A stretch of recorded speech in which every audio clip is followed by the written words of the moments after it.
ప్రభుత్వం ఉన్నప్పుడు 1 తారీఖు 31 నాడు ఇచ్చినామా లేదా జీతం మీకు? నేను కమిషనర్కి ఒకటే మాట చెప్పిన, పెద్ద వాళ్ళకు మీరు 4 రోజులు లేట్ అయినా సరే ఆశాలకు మాత్రం పడాలని చెప్పిన ఆ రోజు పడుతుండే మీకు 31వ తారీఖు. కరోనా వచ్చిన గవర్నమెంట్ ఆమ్దాన్ లేకపోయినా మీ జీతం మాత్రం ఎప్పుడు ఆగలే బీఆర్ఎస్ ప్రభుత్వ హయాంలో. మరి ఇవాళ ఏమైంది? నాకు ఆశాలంటే చిన్న చూపు, అంగన్వాడీలంటే చిన్న చూపు, మధ్యాహ్న భోజన హాస్టల్ అంటే చిన్న చూపు.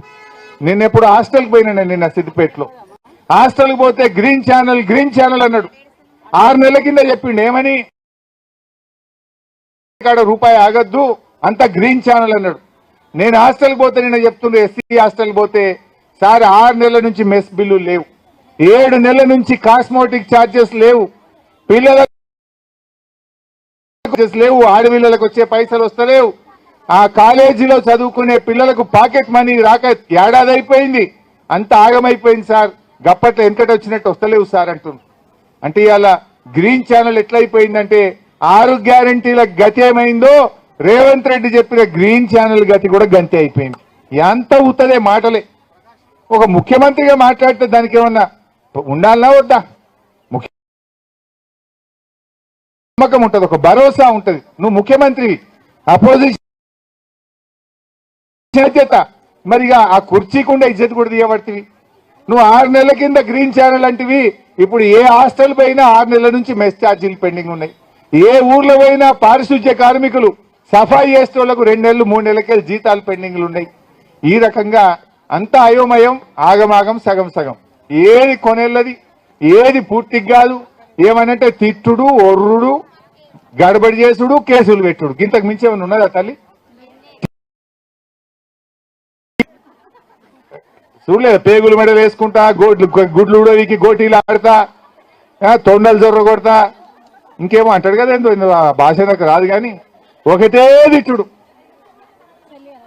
ఒక ముఖ్యమంత్రి అట్లా మాట్లాడొచ్చిన, నువ్వు సేవ చేయి, పని చేయి, ప్రజలకు పనిచేసి మనసు గెలవాలి కానీ ఆ బూతులేంది, ఆ తిట్లేంది, నువ్వు ఇచ్చిన మాటలేంది, నువ్వు కుర్చీలో కూర్చున్నాక నువ్వు చేస్తున్నదేంది? వాళ్ళు ఉంటారు సర్వశిక్ష అభియాన్ అని, మహిళలు ఉంటారు పాపం, టీచర్లు సర్వశిక్ష అభియాన్ కింద స్కూళ్ళల్లో పనిచేస్తారు. వాళ్ళు గిట్లే ధర్నా చేస్తే అప్పుడు నేను అపోజిషన్లు ఉండే, ఆడికి పోయి మాట్లాడిండు. ఇట్లా ఇందిరా పార్క్ కాడ, ఆ వరంగల్లో ఏకశిలా పార్క్ దగ్గర మాట్లాడిండు. ఏమన్నాడు వాళ్ళ దగ్గరికి పోయి, మీరు బీఆర్ఎస్ ని ఒడగొట్టుర్రి, తాగినంత సేపట్ల మీ ఉద్యోగాలు జీతాలు పెంచి పడేస్తా, పర్మనెంట్ చేస్తా అన్నాడు. 2 ఏళ్లే ఛాయ్ తాగినంత సేపు నీకు దొక్కలేదా టైం? ఎన్ని ఛాయలు తాగుతీవి రేవంత్ రెడ్డి? కాంగ్రెస్ అధికారంలోకి వస్తే తక్షణమే ఆశాలకు ఫిక్స్డ్ వేతనం ఇస్తామన్న. తక్షణం అంటే ఏంది అసలు? 2 ఏళ్ళ తక్షణం అంటే తెల్లారో మర్నాడో వారమో 15 రోజులో నెల. 2 ఏళ్లకు వచ్చినా ఈయన తక్షణం వస్తలేదు ఇంకా. మరి ఆ తక్షణం ఈయన దిగిపోయినాకనే వస్తుంది కావచ్చు. ఇక ఇప్పట్లో అయితే వచ్చినట్టు కనబడతలేదు నాకు ఆ తక్షణం ఎప్పుడు వస్తుందో. సో బిడ్డ రేవంత్ రెడ్డి, మా ఆశాలతో పెట్టుకోకు. లోపు మా ఆశాలకు ఇచ్చిన మాట ప్రకారంగా వాళ్ళ డిమాండ్లన్నీ నెరవేర్చాలని చెప్పి నేను డిమాండ్ చేస్తా ఉన్నా. లేకపోతే పంచాయతీరాజ్ ఎన్నికల్లో మా ఆశాలు నీకు ఏం బుద్ధి చెప్పాలనో వాళ్ళ జాగల వాళ్ళు ఉంటారు, నీకు బుద్ధి చెప్తారు, జాగ్రత్త అని చెప్పి హెచ్చరిస్తూ, మీ సమస్యల్ని అసెంబ్లీలో గట్టిగా కొట్లాడటం, మీ పక్షాన నిలబెట్టమని మీ అందరికీ హామీ ఇస్తూ, జై తెలంగాణ. ఆశ